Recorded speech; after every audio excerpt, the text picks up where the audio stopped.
What is up, guys? Derek with Divine AV back here on another cool home theater tour.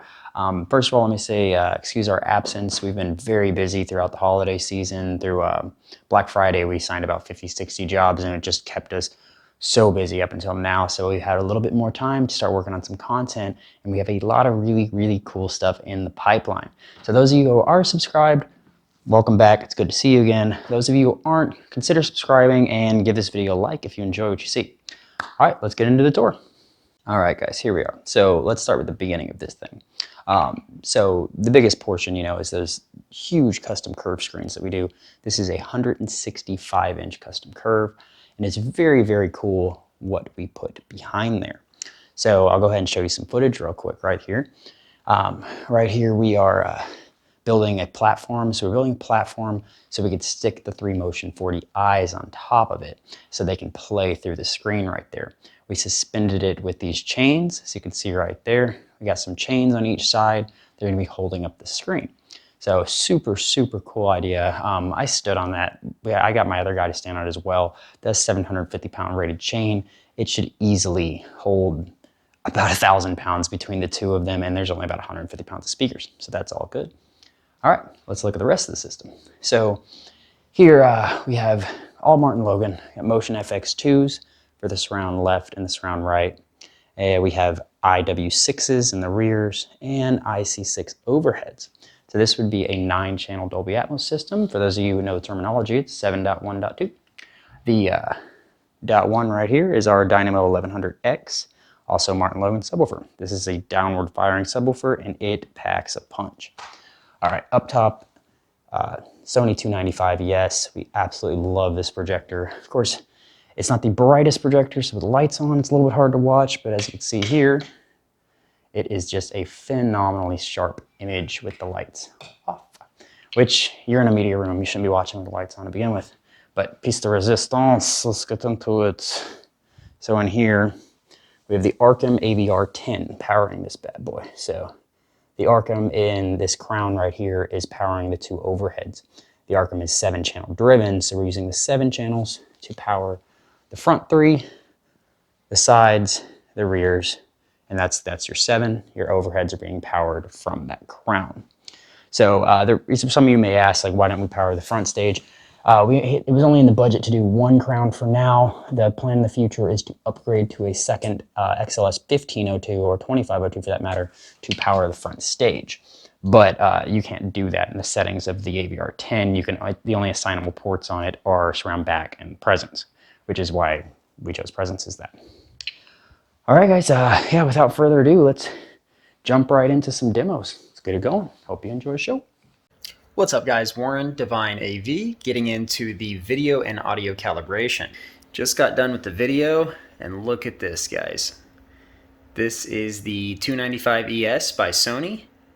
One of the best projectors on the market, honestly, for the money. It's very hard to beat this thing, especially with professional calibration. So we've adjusted the colors, contrast, brightness. Of course, we've made adjustments to their reality creation settings. And this is on our curved, acoustically transparent screen, Divine Audiovisual Custom. See that beautiful curvature there. All right, so now I'm going to go ahead and get into direct live calibration. So on the Arkham AVR10, which is the processor we used in this particular configuration, is a phenomenal unit. So I recommend buying yourself an external microphone, though, something like the UMIK1, which is what I'm going to use for today, or you can use the UMIK2, which just came out. So you do want to make sure that you load your calibration file. For you can see that my calibration file is loaded there. You can get that file from the manufacturer. Otherwise, it's going to be totally off. You hit proceed. Okay, and you see, so basically I'm going to go through the different levels here. So you set your levels in the space, and then you move to the next page, which takes you to the individual calibration for each of those. It's going to run an auto calibration first, and then after that auto calibration, then you can make your manual adjustments. All right, so the next thing you do after you get your level set is you move on to this next page here, and you're going to take your initial measurements. So if you have a nice wide room, you need to take 17 measurements to get the most out of the calibration. In this particular environment, we're going to take 13 measurements. So we're going to do focused imaging here because of the room size. So I'm going to start with my center position. This is where my mic is currently positioned. Can I see it right there?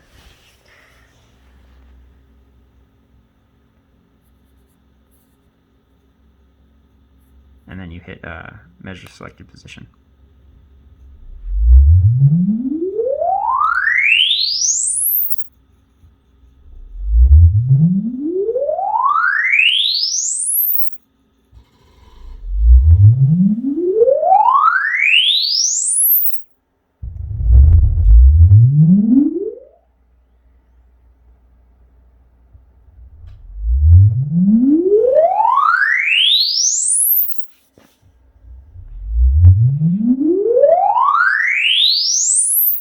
Alright, so now that I completed all of my measurements, I am actually exporting.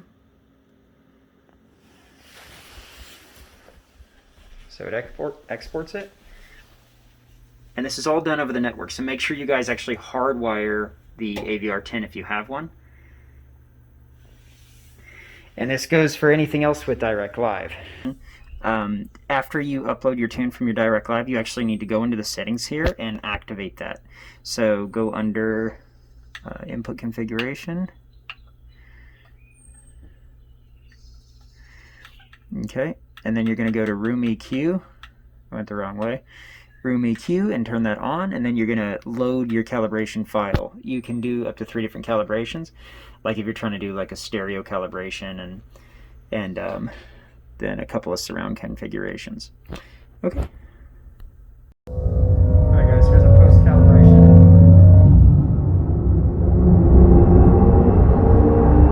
Post-calibration demonstration.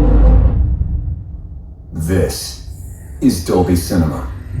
It's where the most advanced cinematic technology you've ever experienced begins. This is Dolby Atmos. The number of speakers around you no longer matters, because this is the world's first object-based cinematic audio. This is luminance that means the difference between white and pure energy. Energy that is about to reveal an entire universe of color. You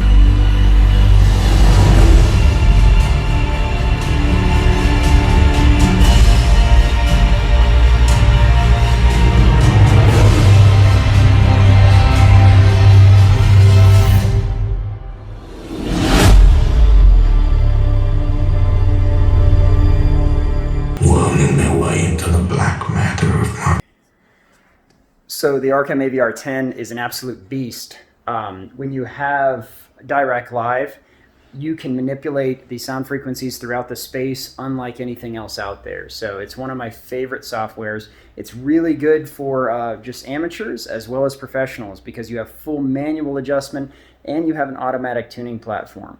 So if you're not very familiar with calibration in general, trust Direct Live. It'll take care of you guys. All right, if you guys have any questions, leave them in the comments down below, and we'll be happy to help you guys out with that.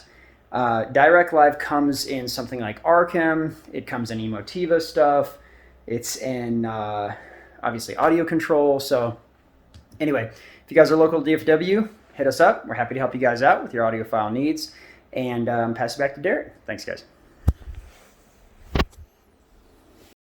All right, guys, how about that? It sounds stupid good in here. The power we get from that AVR10, maybe only rated at like 80 watts per channel, but we've done some testing and we will have a video coming soon on the wattage testing on this bad boy, and it can put out some sound so loud. That AVR10 has that amazing DAC inside of it, so you get so much more movement in the speakers in the space than you normally would with you know, our standard like Denon Marantz receiver. So if you're wondering why those things cost $2,500, that's one of the main reasons right there. It can push some sound around the room. Wish you could be here with me. But yeah, so let's talk about the room design a little bit. We got here, this used to cut off right there. So Benny and I came through and we built this platform. We built the platform, Let me focus that out for you guys. Built the platform, and then had our carpet guy come after that and recarpet the whole room. We suggested the cyberspace paint for the walls, and then he went with like a green color for the trim, so that all looks really good. Upgrades that we're going to be doing are, he's just going to change out these sconce lights, so we'll be back in a few weeks to help him out with that. Change some sconce lights out, and just little basic touch-ups in the room. But aside from that, this system is ready to go. So you guys, if you enjoyed this, give us a like, leave us any comments down below. We're always there to answer them, and we'll see you on the next one. Take it easy.